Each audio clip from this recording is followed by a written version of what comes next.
আপনাদের যদি ক্ষমতা থাকতো এই নোটিশটা হিয়ারিং চলাকালীন দিলেন না কেন?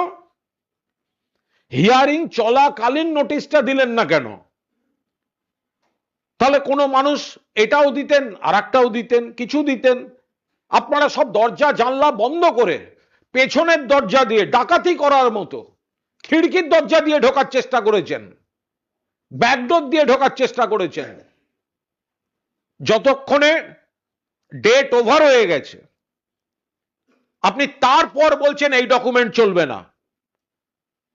অর্থাৎ বিপুল সংখ্যক মানুষ যাদের নিজের জায়গা আছে, সেই জায়গার উপর বাড়ি তোলার জন্য সরকারের কাছ থেকে সহায়তা পত্র যা যা নথি পাওয়া দরকার পেয়েছেন, সেগুলো আপলোডও করেছেন। আজকে আর তাদের নতুন করে কিছু দেওয়ার নেই।